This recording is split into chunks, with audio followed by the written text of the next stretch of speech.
আসসালামু আলাইকুম আপুরা ভাইয়েরা, আমার ছোট ছোট কলিজার টুকরা সোনামণিরা, তোমরা সবাই কেমন আছো? আলহামদুলিল্লাহ, আল্লাহর অশেষ রহমতে ভালো আছি। এখন রাত 10:30 বাজে। আমি এই ডিমগুলো আনাইছি আর 2টা মুরগি আনাইছি।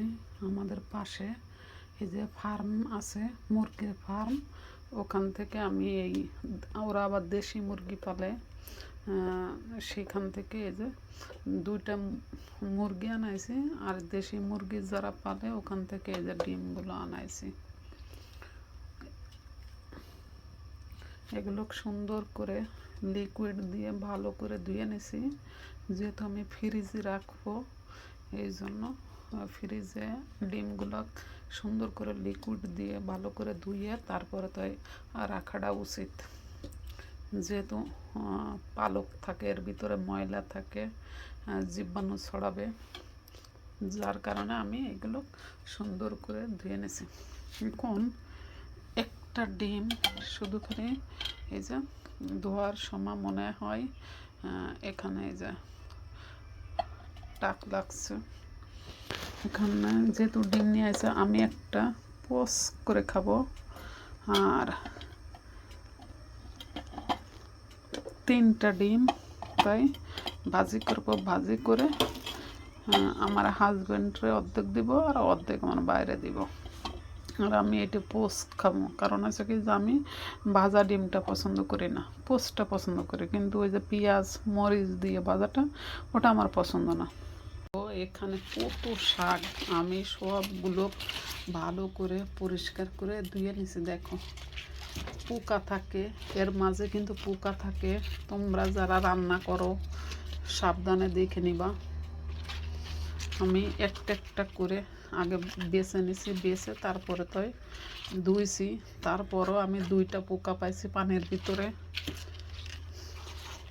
এখন এগুলোকে আমি সুন্দর করে কুচাবো, কুচায় তারপরে আমি ভাজি করব। কারণ এই শাকটা আমি আগে কিনতে ভয় পাইতাম যে কি না কি শাক, কেমন লাগে, কিন্তু মনে হয় যে এই শাকের উপরে কোনো শাক নাই, এত সুস্বাদু শাকগুলা। আমি ফ্রিজে রেখে দিয়েছিলাম, প্রায় 7-8 দিন হয়ে গেছে। এই শাক আরও 1 আটি আছে, এগুলোকে আমাদের কিনা না এগুলো কই যে আমি বলছিলাম একটা ভিডিওতে যে আমাদের এক আত্মীয় এই জরিফার লিজ নিয়ে তাই সেখানে এই সবজি চাষ করে, তো ও পাঠাইছে। বেশিরভাগ সবজি ওখান থেকেই আসে, আমরা বেশিরভাগ কিনি না। আমি কত সুন্দর করে একবার একটু মানে বড় সাইজ করে করে কুচাইতেছি আর সব কুচাবো আমি, সবই ভাজি করব। দরকারে বাদে আমি এই সবজি খাবো, কারণ এখন শীতের সময় সবজি বেশি করে খাওয়াটাই শরীরের ভালো হবে, উপকার হবে। আর আমি এই যে গুঁড়ার সাইডটা রেখে দিতেছি, এইটা মাঝখান দিয়ে একটা কাটা দিয়ে আমি ইলিশ মাছ দিয়ে রান্না করব। কারণ আমি ইলিশ মাছ আনাইছি, 4টি ইলিশ মাছ আনাইছি, বড় বড় ইলিশ মাছ। তোমরা দেখতে পারবা তা কিভাবে রান্না করি, এটা তাও দেখতে পারবা। এখানে এই যে 1 পাইলে শাক হয়েছে। এখন এই শাকরে আমি ভাপে দিব। আর এখান থেকে এই যে নিচের অংশটুকু আমি রেখে দিছি ইলিশ মাছতে রান্না করার জন্য, কারণ এত সুস্বাদু লাগে তার বলার মতন না। এই জন্য আমি এই কটা রেখে দিছি। এই কটাই ছিল গুঁড়া, তাই আমি এগুলো রেখে দিছি ইলিশ মাছতে রান্নার জন্য। ও আর এখানে একটা জিনিস রাখছিলাম, এই আসলে কি আমি তো বাইরে যাই নাই, তাই এটা হচ্ছে ফুল 2025 সালের আমার পক্ষ থেকে আমার পরিবারদের জন্য। পরিবারের ভিতরে আমার বাবা মা, আমার ভাই বোন, আমার ভাইয়ের 2 মেয়ে সন্তান, আর আমার এই পৃথিবীতেই তো আমার পৃথিবীটাই ধরে পরিবার। ছোট ছোট সোনামণিরা, কোটি কোটি বাবুরা, আমার কলিজার টুকরা বাবা মায়ের সমান যেসব বাবা মায়েরা, ভাই বোনেরা, আরও যারা আছো তোমরা, তা আমার পক্ষ থেকে, আমার ভাইয়ের পক্ষ থেকে, আমার পরিবারের পক্ষ থেকে এই যে এই ফুলটা তোমাদের জন্য। আই লাভ ইউ, ভালোবাসা এটা। কারণ ভালোবাসা বাবাকেও বলা যায়, মাকেও বলা যায়, ছোট বাচ্চাকেও বলা যায়, অল পৃথিবী সবাইকেও বলা যায়। কারণ ভালোবাসা হচ্ছে এমনই একটা জিনিস, কোনো কিছুর বিনিময়ে ওটা তুলনা করা যায় না। তাই আমি তো সামনাসামনি দিতে পারতেছি না, তাই আমি তোমাদেরকে এই ভিডিওর মাঝে এই ফুলটা দিয়ে 2025 সাল জানাইলাম। আর এখন আমি এইগুলো সিদ্ধ বসাই, বাপে দিব।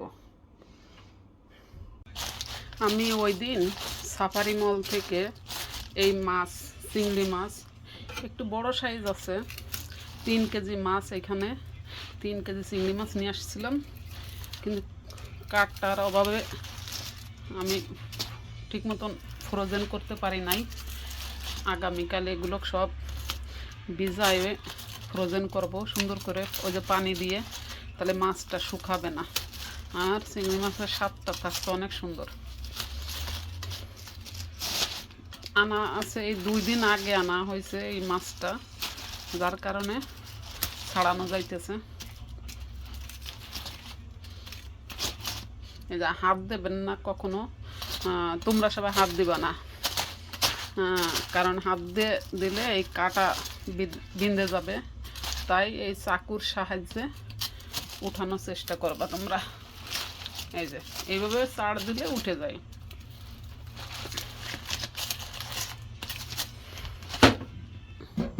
আমি এই যে শাকটা বসাইছি, শাকটা আস্তে আস্তে কমে যাচ্ছে। শাকগুলা দেখো তোমরা কতটুক হয়ে গেছে, এক পাইলে শাক ছিল, একবার অল্প হয়ে গেছে। এই শাকটা এর ফ্লেভারটা সরিষা শাকের মতন না, রায় শাকের মতন অনেক একটা ফ্লেভার আসছে। 4টে ডিম রাখছিলাম, তা আমি তোমাদের সামনে বলছি যে আমি একটা ডিম পোস্ট করে খাবো। তো দেখলে পরান্ডা ভরে যায় যে এতটুক ডিম, দেশি ডিম তো, যার কারণে এতটুক হয়েছে। আর একটা পোস্ট করলে মনে হয় ভালো হতো। থাক, সমস্যা নেই, সকালবেলা আবার সিদ্ধ করা লাগবে। আর এখানে 3টে ডিম দেখো, এখানে আমি পেঁয়াজ দিছি, কাঁচামরিচ দিছি। আমার ডিম ভাজাটা কেমন হয় তোমরা জানাইও, যে আমি এইভাবে ডিমটা ভাজি করি, কিন্তু আমার ভাজিটা অন্যরকম। তোমরা দেখো, সবাই ভাজে ভালো করার চেষ্টা করে, কিন্তু আমার কাছে মনে হয় যে আমার কাছে আমার ডিম যে আমি করি, ওটা আমার কাছে মনে হয় ফেভারেট ভাজা হয়। সবার কাছে আবার নাও হইতে পারে, কারণ সবার যে ভালো লাগবে এটা তো না, এক একজনের এক এক রকম ভালো মন্দ। এখানে সরিষার তেল দিছি তো, যার কারণে লাল দেখা যাইতেছে। সমস্যা নেই, সয়াবিন তেল নাই। বিসমিল্লাহ।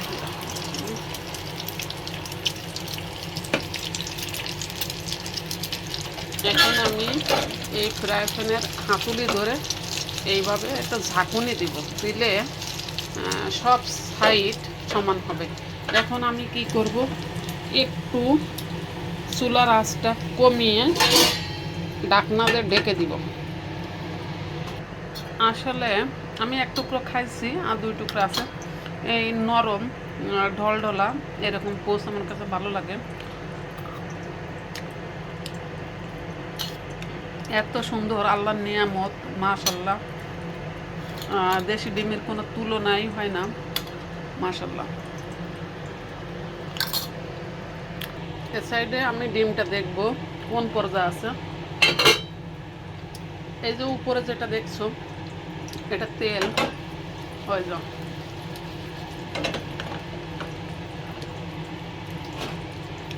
আমি একটু এক সাইড দিয়ে দেখবো কোন অবস্থায় আছে। মাশাআল্লাহ। এখন আমি উল্টা দিব এইভাবে।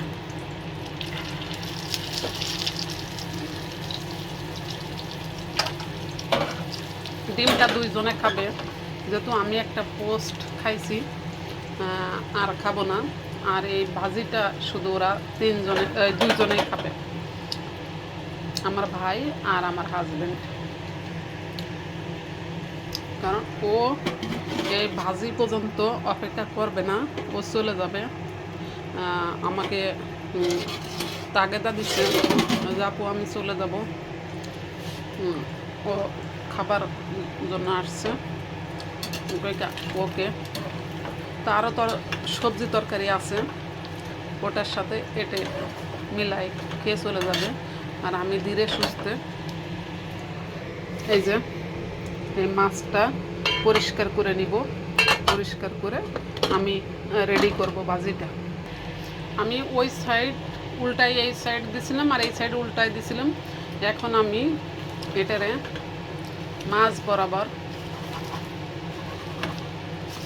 এই হুসনুর সাহায্যে আমি কেটে নিব। দুইজনরে সমান 2 ভাগ দিব। এই ভাগটা একটু বেশি আছে, এটা হাজব্যান্ডরে দিব আর ওটা আমার ভাইরে দিব। হয়তো এইটা দিলে তোমরা সবাই বলবা নিজের ভাইরে বেশি দিছো আর নিজের হাজব্যান্ডরে কম দিছো। না, হাজব্যান্ডের সবসময় জন্য একটু বেশি দিতে হয়। নিজের ভাইরে কম দিলে নিজের ভাই কোনোদিন বলবে না যে আমারে কম দিছো। ও এ কথা বলবে না কোনোদিন, কারণ ও আমারই ভাই। আমি জানি যে আমার ভাই কেমন কি দেখি।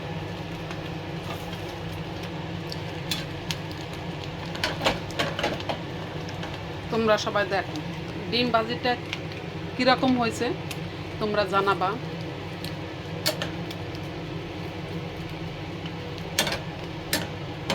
তোমরা আমার কলিজার টুকরা, তোমরা আমার হৃদয়ের ভালোবাসা, তোমরা পাশে আসো। আমি শক্তি পাই উপরে আল্লাহ, তারপরে তোমরা, প্রধান আছে আল্লাহ, তারপরে আছে তোমরা সবাই।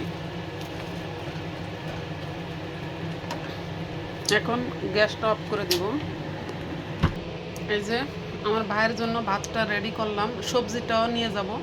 আর এই যে ভাতটা ডিম দিছি। তোমরা হয়তো বলবা যে গতকাল আমার হাজব্যান্ডে স্টিল প্লেটে ভাত দেওয়া দেখে যে তোমার বাইরে তুমি চীনামাটির প্লেটে ভাত দাও আর তোমার হাজব্যান্ড স্টিল প্লেটে। আসলে ওর জন্য এই প্লেট আছে, আমার জন্য এই প্লেট আছে, 3 জনের জন্য 3টা প্লেট।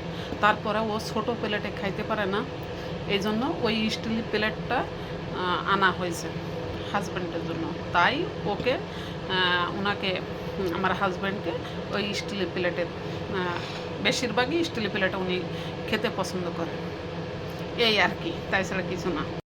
আমি এখানে মাছটারে সুন্দর করে কাইকে ওর ভিতরে যে একটা নাড়ি থাকে ওটারে ফেলে দিয়ে ভালো করে 3 দোয়া দিয়ে পরে এই যে ফলি ফলি করে কাটছি লক সিস্টেম করে। আর এখানে এই যে 6টা কাঁচামরিচ, এখানে কয়েক টুকরো রসুন তাই শিলপাটা দিয়ে ছেঁচে দিছি। আর এই যে পেঁয়াজ টোটাল, আর সরিষার তেল দিছি অল্প, কারণ সরিষার তেলে ঝাঁজ বেশি, অল্প তেল দিলেই হয়ে যায়। আমি এরে সুন্দর করে একটা মশলা রেডি করে নেব, তারপরে আমি শাক দিব।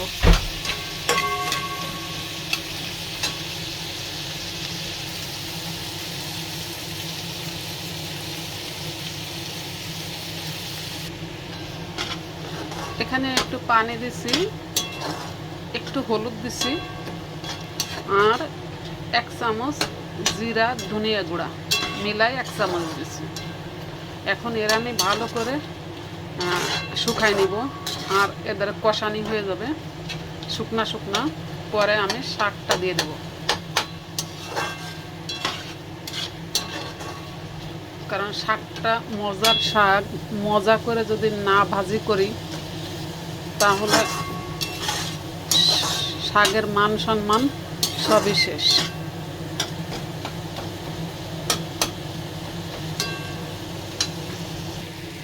এই যে মশলাতে কোনো পরিমাণ পানি নাই, এখন মশলা থেকে তেলটা আস্তে আস্তে ছেড়ে দিতেছে।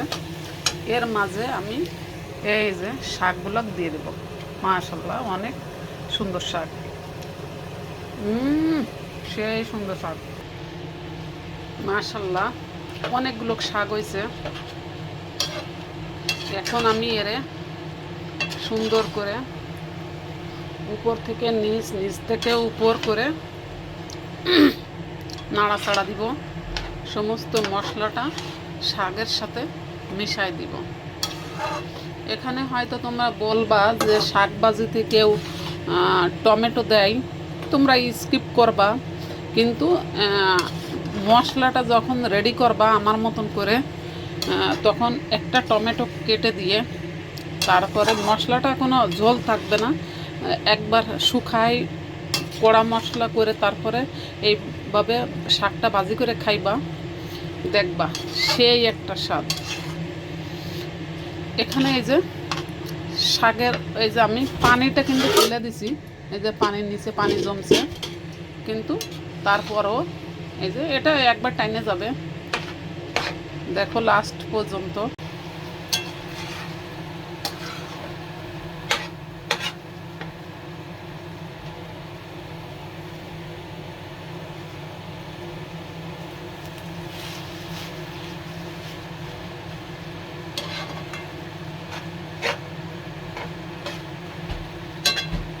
মাশাআল্লাহ আজকে শাকটা অনেক সুন্দর হয়েছে, হ্যাঁ অনেক সুন্দর শাক হয়েছে মাশাআল্লাহ।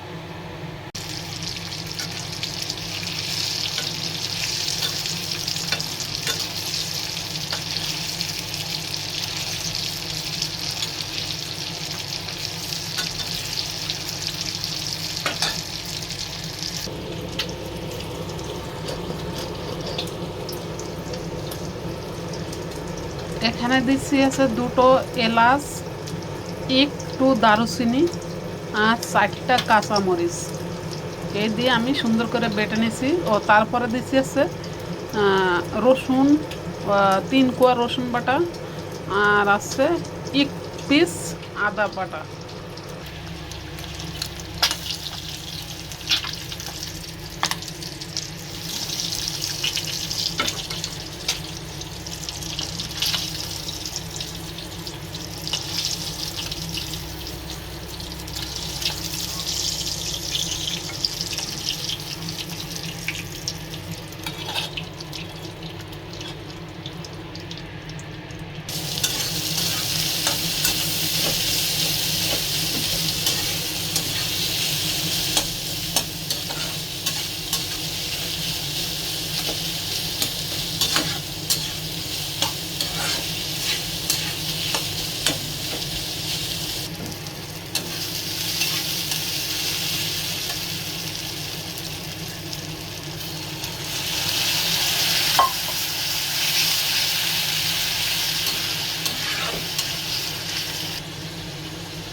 আমার রান্না কমপ্লিট। আমার ভাইয়ের জন্য এই যে ভাত রেডি করছি, আর এই যে ডিম রান্না করছি। আজকের আসছে ডিম ভুনা, আর আসছে ভাজি, ওরা খাইতে দিব। পুরো কমপ্লিট, একবার রেডি। আমার শখের কিচেন, ভালো হোক মন্দ হোক, তবুও আমার হয়তো বেশি দিন এখানে আর থাকবো না। এই কিচেনের জন্য অনেক মায়া লাগবে। আমরা এখান থেকে হয়তো কিছুদিনের মধ্যে চলে যাব, আর বেশি দিন নাই। খারাপ হোক ভালো হোক, তবু এখানে অনেক দিন ছিলাম, রান্না করছি, অনেক মায়া জড়িয়ে আছে এই রুমটাতে, এই কিচেনটাতে। ভালো থাকেন, সুস্থ থাকেন। আল্লাহ হাফেজ, আসসালামু আলাইকুম।